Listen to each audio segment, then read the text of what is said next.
ખાતર માટે લાઈનોમાં ઉભું રહેવું પડે છે. એવું છે. આ તો નરેન્દ્રભાઈ નું ગામ છે તો આવું થાય. નરેન્દ્રભાઈ ના ગામમાં નહીં મળતો.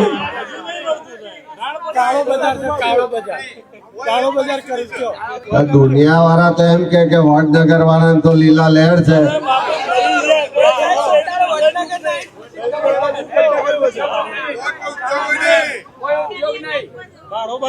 એ બધી જગ્યાએ લોકો ખેતર માંથી લાઈનોમાં ઉભા રહેવા માટે મજબૂત છે. ખેતરમાં કામ કરવાને બદલે ખાતર લેવા માટે લાઈનમાં ઉભા રહે કે સાહેબ યુરિયાનો 280 ભાવ છે પણ લેવા જઈએ તો 500 રૂપિયા આલીએ તો યુરિયા હાલતા નહીં.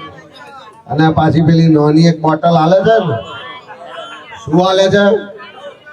નેનો.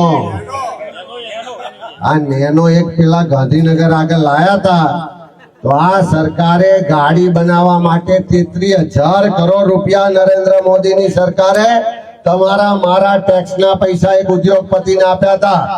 અને એ જ રીતે અત્યારે આ ખાતરની જોડે પણ નેનો પકડાવે છે.